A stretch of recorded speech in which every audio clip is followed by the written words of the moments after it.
Okay, is it Yep, showing on your screen? it looks good to me. Fantastic.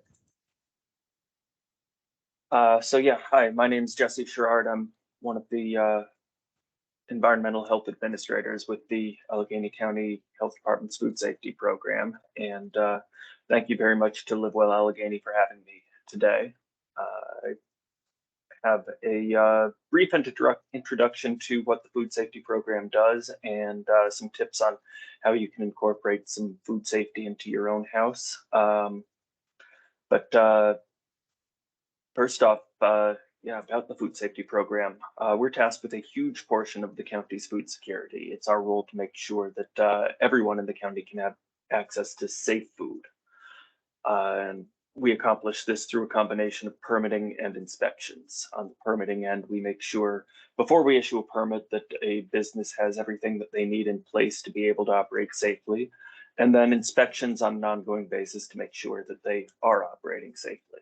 And there are over 8,000 permitted food facilities in Allegheny County. And these are the restaurants and the grocery stores that you might think of right off the bat, but also food trucks, convenience stores, banquet halls, nursing homes, hospitals, schools, and more. And we also issue permits for hundreds of temporary and seasonal vendors like you'd find at a farmer's market or a festival as well. And over the course of the presentation, I'll be sharing some ways that you might want to interact with the food safety program, whether you're looking to open your own business, you want to see food safety reports for a business that you go to, you want to submit complaints about something that didn't seem right to you, or if you're just looking to eat food without worrying whether it's safe to do so. And a couple of case studies to kind of get going. Most people kind of think about whether the fish is fresh and cold when they eat sushi. But when your food inspector visits your favorite sushi restaurant, he or she is looking at significantly more details. Was the fish intended for sushi? A lot of people think sushi grade just means that the fish is incredibly fresh. What it actually means is that it's been frozen at the correct temperature for long enough time to kill parasites. So we're checking to make sure that the fish that they're using is actually sushi grade, has met those time and temperature parameters. Is the rice that's used in the sushi acidified or time monitored to avoid bacterial growth? Even though we think about fish as being a likely candidate for bacteria, the rice actually can harbor something called Bacillus cereus, which is why cooked rice also needs to be refrigerated quickly. Is it prepared on a clean and sanitized surface? Is it prepared without using bare hands? Is the equipment being cleaned and sanitized correctly? Is everyone working there healthy and washing their hands? Are the coolers maintained correctly? And that's not even looking at the rest of the kitchen. So, you know, it's a fairly deep dive that we do whenever we visit a restaurant or any of the other food facilities for that matter, or a food festival or a farmer's market. You're not probably looking to see whether the people making your food have a place to wash their hands and wash their dishes if they need to. You're certainly not going to be allowed behind the tent to take temperatures and make sure that their hot food is hot and their cold food is cold.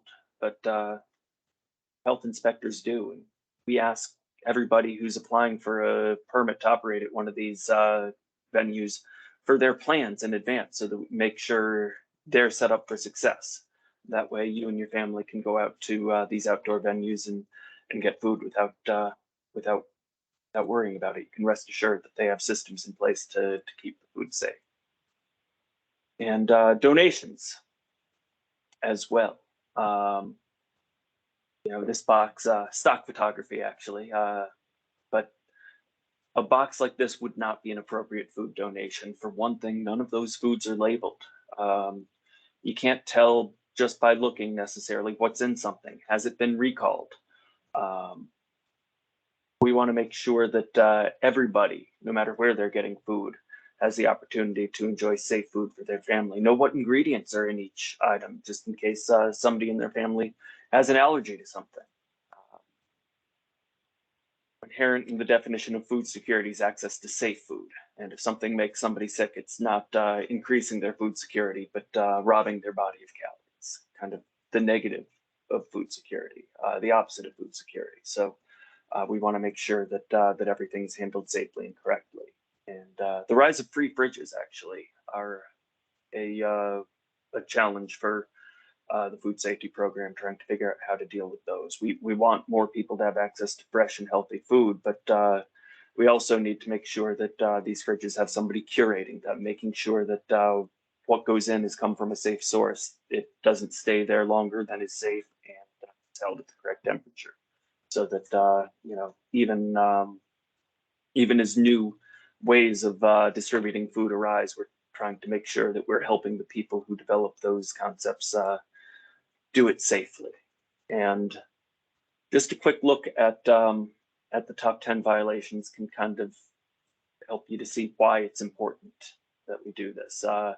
If food's held at the wrong temperature, if things aren't being cleaned correctly, if employees aren't practicing good personal hygiene, or the business isn't practicing good pest management, all of these open up venues that somebody could get sick by eating food. And even some things that you might not think about can cause some problems, such as in this picture here from one of the food safety inspections that we've done. That container floating up above the rest of the containers in that hot holding unit, that may mean that there's just a little bit of food left in there. It may also mean that they've got two containers stacked together, and the food inside isn't being held at a safe temperature. So our inspector kind of keyed in on that and said, "Hey, you know, I'm gonna check this temperature first, make sure that that it's still at a good temperature, and make sure that you as the business owner understand that that things can't be double stacked. That might lead to the food cooling off too quickly."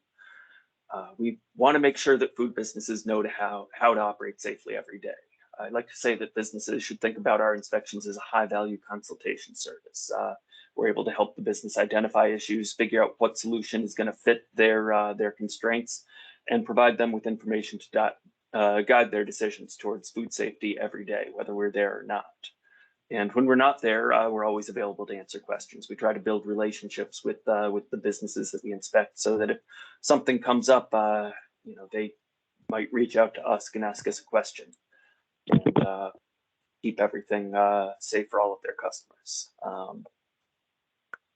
Not every inspection's equal, even though they all start the same way. Our inspector identifies him or herself and why they're there. There are several reasons that they might visit and conduct an inspection. The main one is the comprehensive or initial inspection, the full inspection looking in detail at everything in the entire kitchen and food handling area. These can happen up to twice a year, and they include a consultation during and or after the inspection to identify issues and potential solutions. And if there are issues that need to be followed up on, that we need to check back in on, we offer a re-inspection just to verify that corrections have been made, and check in to see that the issues we discussed have gotten the attention that they need, and if they haven't, develop a timeline towards correcting those. I did mention that businesses are invited to reach out to us with questions along the way. If they do, we might stop by and visit under the heading of a service request. And this basically just means that our services have been requested, and we've stopped by to provide a consultation. If a customer sees something that they think is out of line and they file a complaint, and what we see in the complaint says, "Oh yeah, you know, that might be an issue," we'll follow up with a complaint investigation, looking specifically at the aspects related to the complaint the customer told us about. And an illness investigation is very similar to that, except that's following up on a complaint that says, "I ate here and I think I got sick as a result of the food that I got." And in that case, we're looking based on the symptoms and the time to onset and the foods that they ate, trying to see if there might be a connection between the food handling and or food sourcing and the illness somebody experienced. And after we conduct an inspection, anybody can read the report and see what was discussed on the inspection. All of our reports are available online, and I'm going to show you where you could look them up. But to help you know what you're looking at and how to read them, I want to take a quick look at a sample report first. I've blocked out the identifying information for this business, but when you look up a food safety report online, all of those black bars contain information to let you know the business and when they were inspected. The purpose of the inspection, based on what I described before, the priority code, H would indicate high risk based on what we'd seen in previous inspections. The goal would be 2 inspections per year for these businesses. Priority code 1 would be 1 inspection per year. Priority code 2, mainly packaged foods, and we'd visit every other year. And then a diamond means that they're going above and beyond. They're not just meeting the minimum requirements, they're exceeding those requirements. That's a fantastic thing to get, but what we're hoping is that they have a lot of areas where they've been marked S or satisfactory. If the business may be doing something and we're just not there to see it happening, we would mark that as not observed or NO. Or if the business just would not be partaking in that activity, we would mark it as NA, not applicable.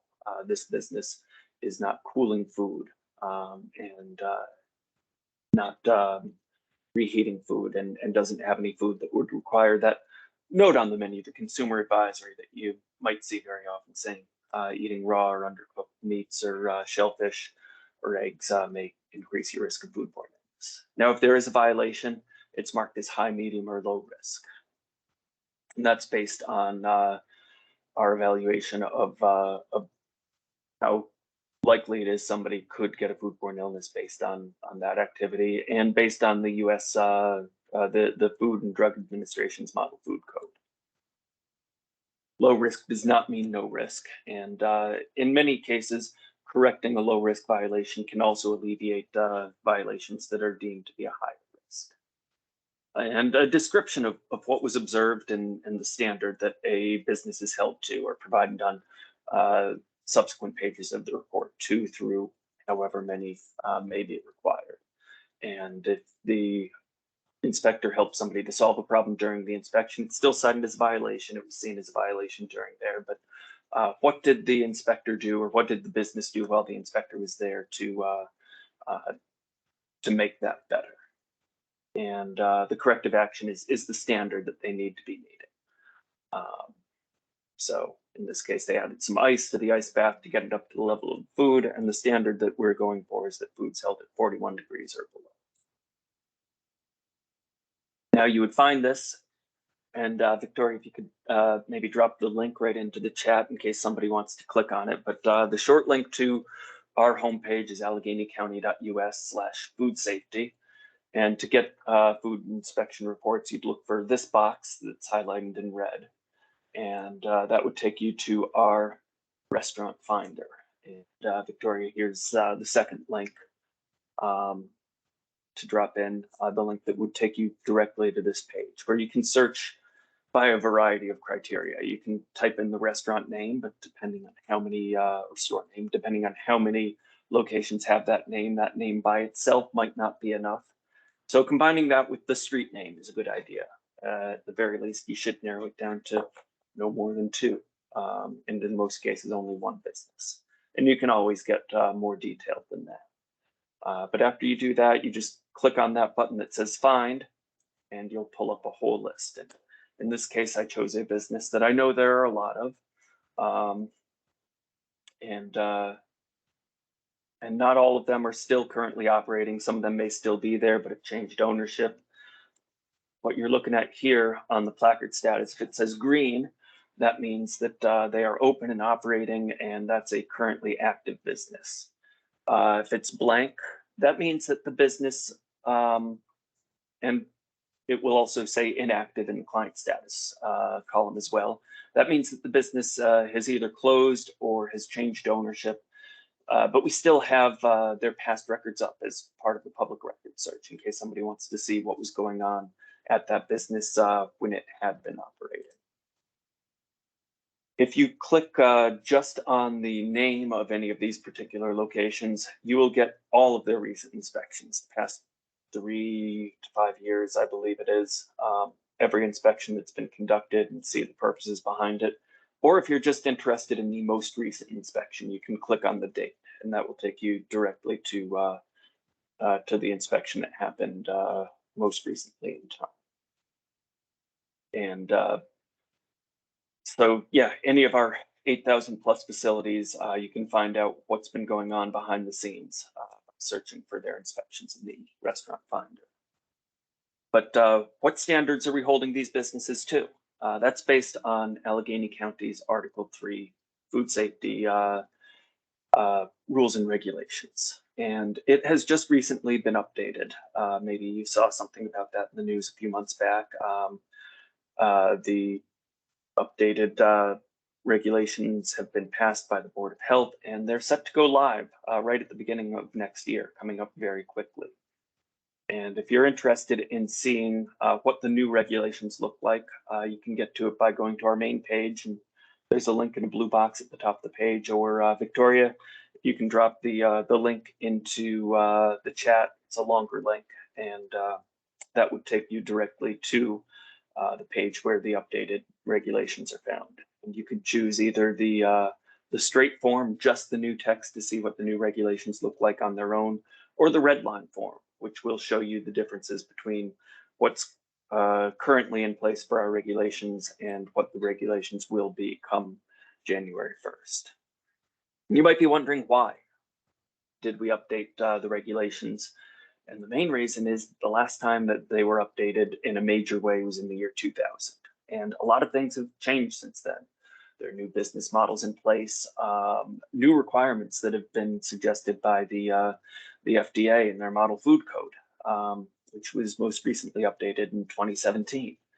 So we updated to meet the 2017 model food code requirements, try to be consistent whenever possible with those, which are also recognized by the state of Pennsylvania, so that businesses operating in Allegheny County and other counties can have predictable and consistent standards. And also to make them more user-friendly, we added in some headers and we changed the order that the various regulations, the various rules are listed, so that it more follows the flow between what would happen when somebody applies for a permit to run their business and follows through to the requirements for running the business on an ongoing basis. And we added more definitions, and we're hoping, even if it's still a regulatory document, that it's easier for a business to follow. Some of the big changes that we've done include classifying businesses by the extent of their food handling. Previously, we'd done it by square footage for some businesses, by number of seats for other businesses. We had 53 category codes based on business model. It was a tough model for anybody to follow. And the new article, section 302, it's been cut down to 4 business classifications. Somebody who's handling just shelf-stable goods that never leave their packages. Somebody who's holding food that never leaves its package, but it might include some foods requiring time and temperature control for safety. So that class 2 would be a convenience store offering milk, eggs, bacon, in addition to some other shelf-stable food items. Class 3, prepared foods, but they're not going to be doing any cooling or reheating. It's just cooking once, or foods that are not requiring time and temperature control for safety after they've been prepared, or foods that are never cooked, they're just held cold. And the reason that this is in a separate class from foods that need to be cooled or have other complex processes is that there are fewer venues that that bacterial contamination can enter into the food when it's not being cooled. That cooling process, if not handled correctly, can open up the window to bacterial growth. And then we also include in complex processes businesses that are doing specialized food preparation that would require a hazard analysis and critical control point plan, which is covered in section 337. It's not a large number of businesses, though. If anybody does have more questions about that, I'm glad to take them at the end, but I'm not going to really go into too much detail there. One of the newer business models that hadn't been in place when hadn't been extensively in place when the Article 3 was last updated in 2000 was a shared kitchen. There are more and more businesses that build a large and more elaborate commercial food space and then offer access to it to entrepreneurs who are looking to get their business up off the ground but don't have the money to outfit a kitchen of their own. It's a fantastic way that a small business person can get started with less startup costs. And in order to help make it more straightforward for these types of businesses to know the rules in which to operate, we've defined in the new section 341 the rules and responsibilities when there are more than 3 permit holders operating in a single location. That primary permit holder, the one who builds the space and is responsible for it at the umbrella level, has to maintain the facilities and equipment, make sure that all of the users that they're renting space to have permits, maintain agreements and the schedule and credentials for everybody who's using that as a shared space, keep a log so that they know when people are coming and going. That is in large part so we can kind of verify that people who apply for a permit to use a shared kitchen are actually producing their food in the commercial space and not just keeping it on paper and cooking food out of their house where it's not an inspected kitchen and may not have the proper equipment in place to handle food safely. And that primary permit holder serves as our main contact. And the shared kitchen user needs to keep their permit. They need to have food safety training in place. That CFPM stands for Certified Food Protection Manager. I'll talk a little bit more about that later. If there are any violations related to their use of the kitchen, those are on that shared kitchen user. And that shared kitchen user does also have a requirement to store all food and ingredients in the shared kitchen in a permitted space of some sort. They are not able to store, prepare any food in an unpermitted kitchen. And somebody who'd be looking to apply for that would be applying for a transient caterer or transient retail food processor permit. Basically, it just means that they don't have a space of their own. They're sharing space with others. A new section as well is about the requirements to donate foods. Allegheny County Health Department wants to encourage businesses to safely donate extra food. And in order to do this, we've designated a section in the new code to establish what the requirements are and make sure that the businesses have a fairly short game plan that they can come up with so that they can share any extra food with people who might benefit from it. And Victoria, this is the next link to drop in. We've got kind of a cheat sheet. If there are any business operators or you know somebody operating a business that might be in a position to donate leftovers at the end of the night or end of the week. We're just looking to make sure that those foods have been handled safely and are still fit for human consumption. Because again, no matter where you're getting your food from, we want you to count on that food having been handled safely and being safe for you and your family to eat. Another new requirement is to register an event. When somebody's hosting a festival where there are going to be food stands, we want to make sure that that event has the necessary infrastructure in place, that they have access to fresh water, access to toilets for everybody who's going to be there, appropriate electricity. We want to anticipate what the needs are if or when we'll be inspecting that event and make sure that we're helping somebody who's planning a large gathering meet the food safety requirements in advance. And this would be required when 5 or more food facilities would be participating in an event. We'd be looking to get that application submitted 14 days in advance. Now again, 5 or more food facilities. So if you're having a community road race or something like that, and you'll have burgers, hot dogs at the end of it, you're looking to cook those there. We'd still look for you to get a temporary permit, make sure that you've got everything in place to cook and serve the food safely. But if it's not going to be 5 food facilities, you would have to register the race, the event itself. And on the other hand, if you are organizing a festival where you'll have, half dozen, 8, 10, however many booths, we do want to know how many food facilities are going to be involved, the dates, times, location of the event. And if you have any food vendors that you're anticipating are going to be participating, people who've already applied to join in the event, if you let us know how to get in touch with them, we can make sure that they know the requirements to get a temporary permit. So any questions about that, I'd be glad to take later as well. There are fees associated with all of these services, with all of these permits, and as part of the updates, we have updated the fee schedule based on the classification of businesses. We've reduced the fee schedule since it's no longer based on category codes from 37 pages down to just 1 page.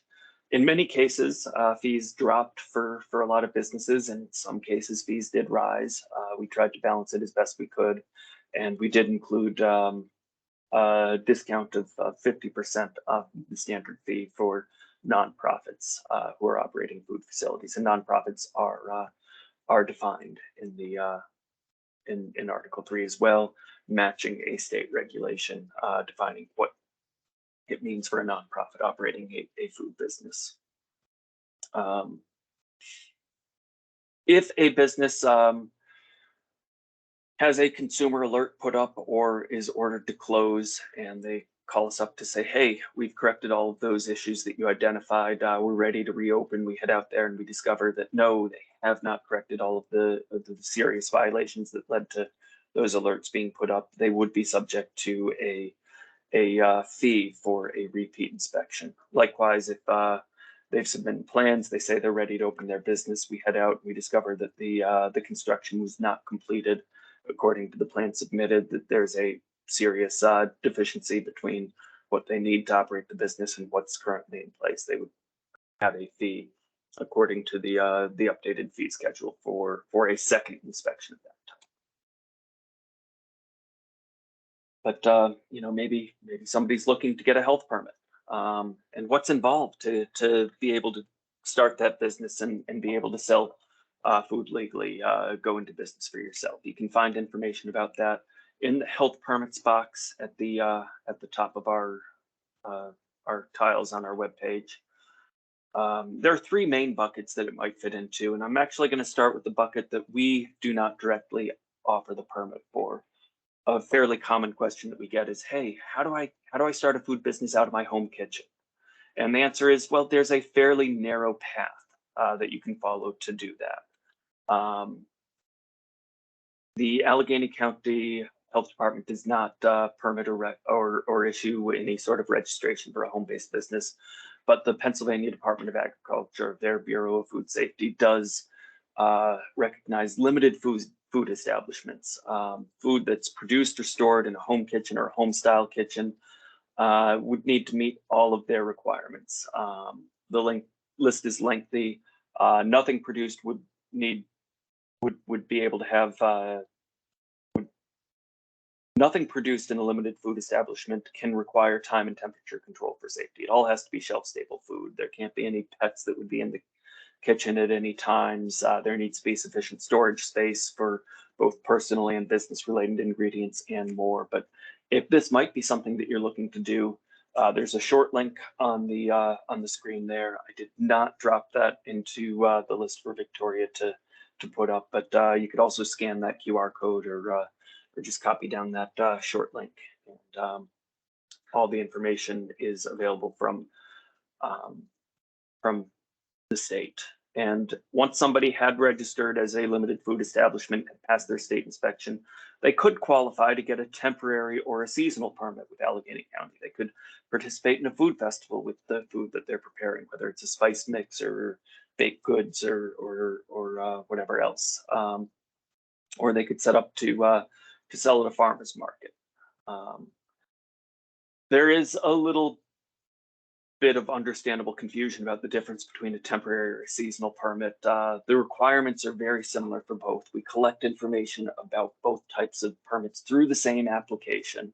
That temporary permit, though, is for a specific festival for up to 14 days. And the seasonal permit would be for multiple farmers markets, valid for a maximum of 6 months. And you could participate in up to one farmers market per day under a seasonal permit if you want to. But for the temporary permit, you would need to get one for each festival. And somebody with a seasonal permit, somebody who is participating in farmers markets, if they did want to join in the strawberry festival, whatever else it might be, they would need to get a temporary permit to participate outside of that farmers market. And in both cases, we do collect applications online, and we ask that those are done at least 10 days in advance. So we have a chance to review the application and work with the applicant to find solutions if there are any gaps between what they've got planned and what the requirements are. And you would go through that process by clicking in the center page under that Getting a New Permit tab, and it would take you to another page where you just click right there to submit your application, or if you're looking to register an event, in the second link in that pink box there. And the most complicated for last, the annual permit. This is that business that's looking to operate day in, day out, whether they're going to be a shared kitchen user or have their own space, whether they're going to be doing hot dog cart, ramen bowls, a daycare, a coffee bar, an alcohol bar, anything that would be serving food or drink to customers does need to go through the process of applying for a permanent food facility. And anybody looking to start that sort of business is required to submit plans in advance. There's a form checklist to fill out. We're looking for a menu or a food list, letting us know what types of food you're going to be preparing and making sure that the equipment matches, that you have the right cooking equipment, and something that a lot of places don't necessarily consider. You have plans in place to cool that food down quickly if required, whether it's refrigeration or an alternate plan. Where does all of that fit into the physical space? A floor plan identifying all of the equipment, a list of the equipment so we can check out the brand and the model number, make sure that it's commercial grade, and as always, a fee payable to the treasurer of Allegheny County. And once we receive all of that information, we would review the plan and let you know whether it meets the requirements. But how do you know whether your plan is going to meet the requirements? We do have some, well, in effect, I guess, Cliff's Notes versions of the requirements in place. If you're going to be providing direct food sales, prepared food, selling retail food, starting a food truck, food boat, hot dog cart, anything else, processing food for wholesaling elsewhere, catering parties, or again, a shared kitchen user or shared kitchen retail food processor, or even operating up a warehouse for wholesale food sales. You can get any of these requirements from this page, and even though there may be additional small requirements that we don't cover in the generally 2-page documents, these will get you almost all of the way there and help you plan through, so that once we receive your plan, it can be as simple as us reviewing them, letting you know that they are found to be compliant with food safety requirements, at which point you can complete construction. Once you get final plumbing inspection, all of the plumbing work is inspected by the county plumbing program and deemed to be up to plumbing code. At that point, we schedule a pre-operational inspection, let you know that everything looks good, issue your health permit. We put a placard on your window so that everybody knows, yes, you're inspected and ready to open. Once you receive your permit fee, you would get the actual permit, the paper certificate to hang on your wall. And even though that's marked finish, that's really just the start of an ongoing relationship with us, trying to help you operate food safely on an ongoing basis. Not every plan is compliant when we first get it. If there are changes needed, we would identify those for you and ask you to update your plan and resubmit, or just provide clarification for questions that we have. And giving us a chance to review the plans before construction starts can help prevent costly redos later. We had a case not too long ago where somebody built before they submitted plans. They didn't have a food preparation sink and they didn't have enough hand sinks in place. They needed to have their plumbers back out. They needed to go through a process to run more pipe and put in more sinks and change the floor layout. We had a chance to look at the plans first. We could have stopped that problem before it happened. But once it tips over to that compliance side and construction begins,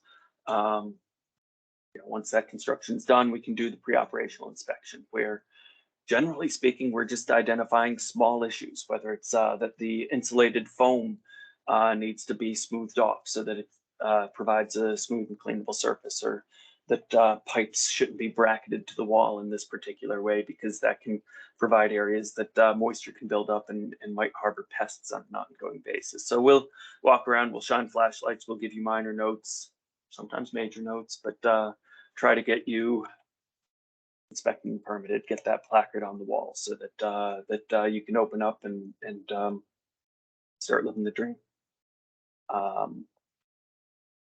But again, that's kind of the start of the relationship with the health department. And part of that ongoing relationship is responding to complaints. And maybe you're a consumer who's seen something that you think is out of place. From our main page, alleghenycounty.us/food safety, you can click on this highlighted box to report a complaint or illness. And there's no short link for this because this is the shortest path to get to a food safety complaint. There are other doors in, but they'll have more clicks. From there, you just click on the yellow box at the top of the page, and it will take you to a fork in the road.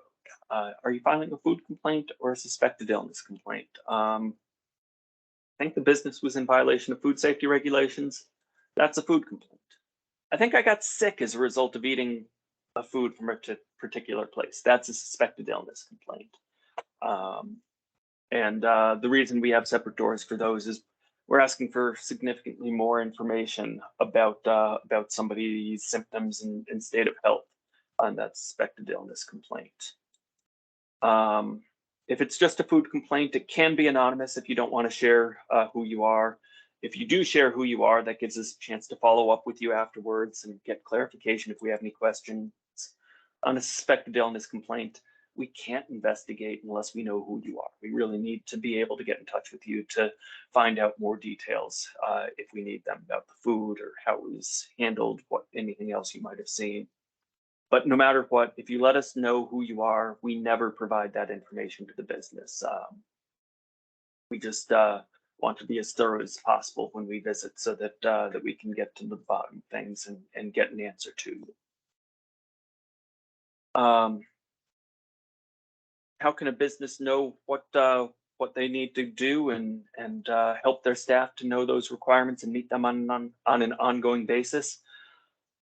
Become certified food protection managers.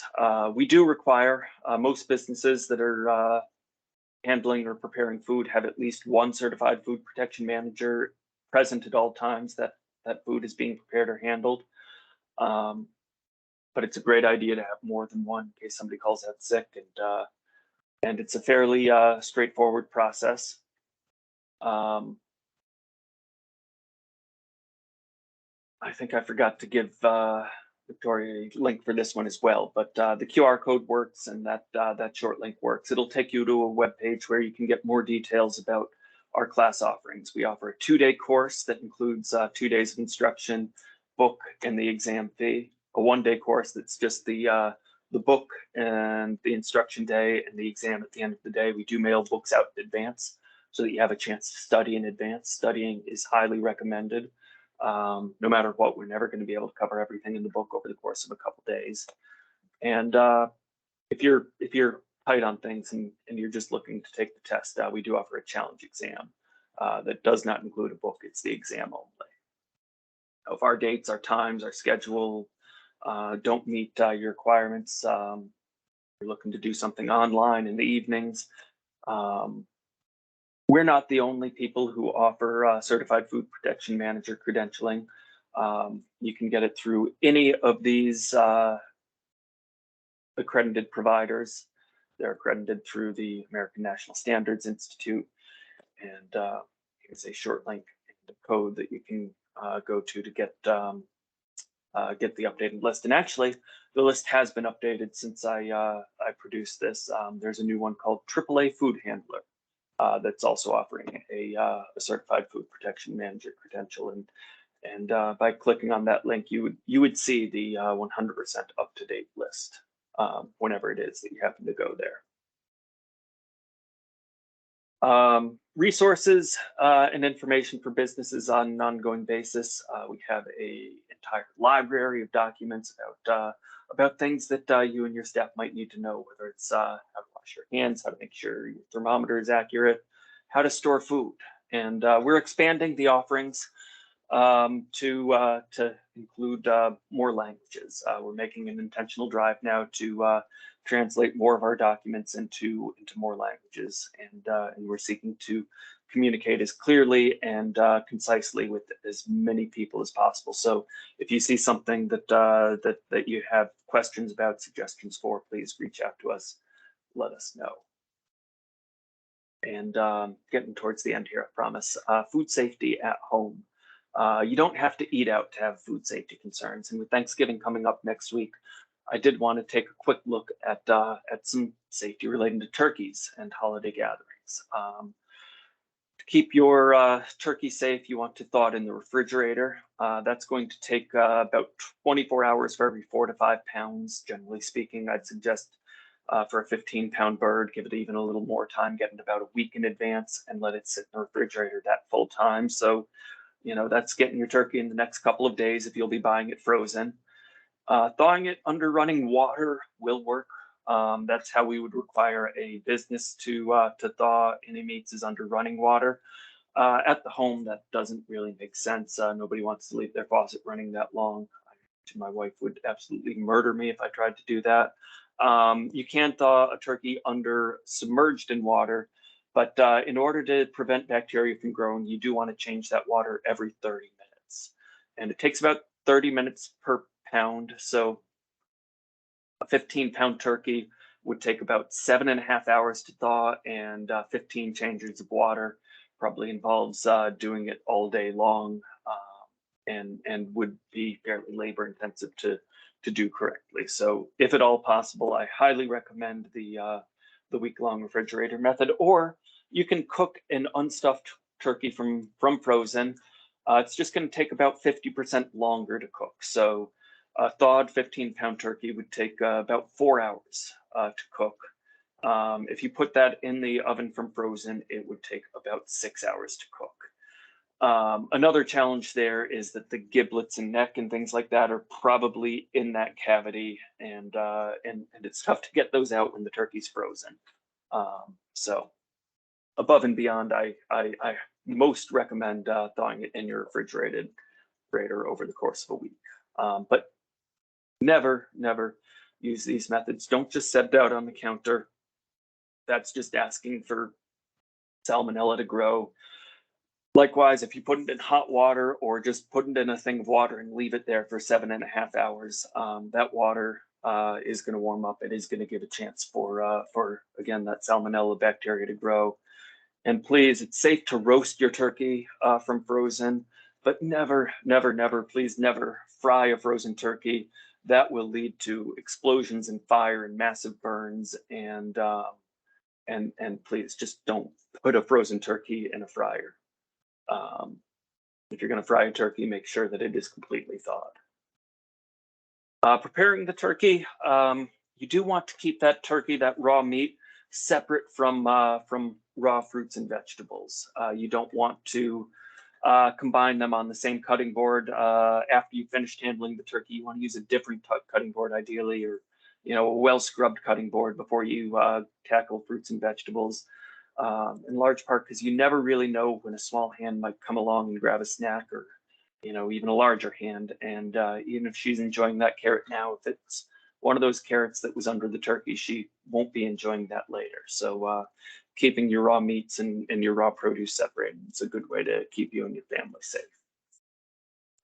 Cooking it, you want to cook it to at least 165 degrees. More is okay. You can see there that this one got cooked all the way up to 198 degrees. Above 183 actually is about when you'll start getting that really tender turkey that it just almost carves itself at the joints. But at least 165. And you do want to take the temperature in the thickest part of the thigh, not in the breast. And you do not want to rely on a pop-up timer. Those pop-up timers that a lot of processors put into the breast of the turkey are notoriously inaccurate. Even if that has popped up, double check. Make sure that that your turkey's all the way cooked to at least 165, if not more. And at the end of the afternoon, at the end of the evening, you want to get your leftovers put away quickly. You want them to chill down as quick as possible. And also, and this is great advice on an ongoing basis every day of the year, date your leftovers.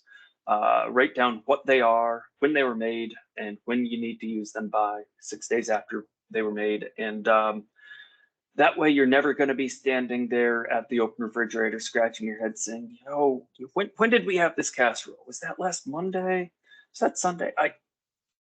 Date your leftovers. That way you always know how long they are and that they're still good. And for more safe turkey tips, I think I might have given Victoria the short link on this. And here it is again with a QR code. All of those tips are included on a PDF that you can have as a guide if you didn't copy everything down while I was talking about it. And last but not least, on holiday parties, you don't have to put the whole spread out at once. You know, cut that cheese into quarters. Just put a quarter of it out at once. When it goes away, grab another one from the fridge, drop it down onto that cheese platter. That way, anything that doesn't get eaten, you have as leftovers. You know that it was held safely the whole night, and you don't have everything out warming up over the course of a several-hour party. And last but not least, if any or all of this is interesting to you, you might think about becoming a food inspector. It's really a fascinating job. Our inspectors see behind the scenes at all of these different food facilities. They help solve problems. They help to keep the food supply safe for everybody in Allegheny County. We do look for somebody with a college degree and at least 36 science credits as a core requirement for that environmental health specialist position. If you meet that and it's interesting to you, please apply. Applications are accepted on an ongoing basis. And here is a link. I'm pretty sure I gave Victoria this one as well. You can log on there, fill out the application form, and we'd love to talk to you. I'm glad to take any questions now. Thank you for bearing with me. And if you have any questions on an ongoing basis, you can always call us, send us an email, even type us out a letter and send it in the mail. We'd be glad to get any communications from you and answer questions for you.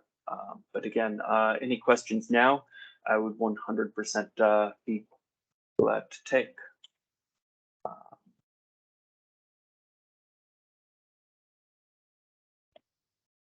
Thanks, Jesse. If anybody has any questions, you can definitely type them in the chat or, just take yourself off mute and ask them.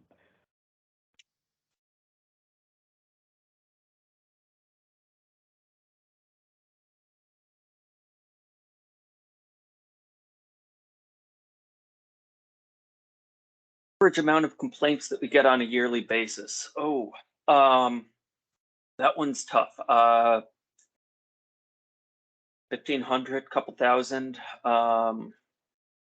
It fluctuates year to year. During COVID, when we were responsible for enforcing all of the state COVID requirements, it spiked. We had a huge number, but generally speaking, somewhere in that 1,500 to 2,000 range. And we try to get back to everybody who's filed a complaint, let them know what we did to resolve it, or on occasion we'll get complaints that may not be food safety violations, and we'll kind of talk through why those aren't. Surprise inspections, none of our inspections are announced. All of our inspections happen without any sort of advance warning. I guess the re-inspections, we let them know, hey, we'll be here on or after this date. You know, you need 2 days to get this fixed. You need a week to get this fixed. We'll be back after that. But generally speaking, based on business model and how many violations somebody's had in the past, we try to get out to a facility once or twice a year, just for that full comprehensive inspection. We are not necessarily getting to all of those all of the time. We're a little bit short-staffed right now, but we're trying to catch back up. And they're initiated either by complaint, by timeline, or complaint. And the food trucks, we do the best we can to keep up. We've got food trucks registered both in county and food trucks that have their base of operations out of county, that we say, yeah, you know, you're permitted in Westmoreland County for your main operation. You want to come to Pittsburgh and sell, we'll issue a permit for that. Sometimes we just see a truck operating on the side of the road, and we'll look it up and say, oh, it's been a while since we've inspected that place, and hi, we're here to conduct a food safety inspection. Or often we'll do a little investigation, discover that it's been a long time since a particular business has been inspected, and we'll reach out to them. We'll ask them for their planned schedule of operations. And at that point, I guess the inspection isn't 100% surprise. They say, you know, here are the places we know will be over the course of the next 2 to 3 weeks, and we'll say, great, we'll see you at one of those. But food trucks are tough because yeah, even if I know for a fact that most restaurants are always going to be at that particular street address, that food truck moves around. So we do our best to keep up with them wherever they might be.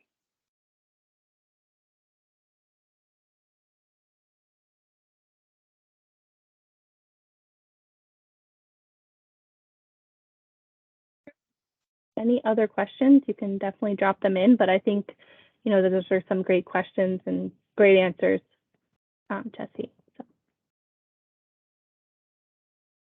So. Yeah, of course, if you think of something later, you can always email us, foodsafety@alleghenycounty.us, and we will get back to you.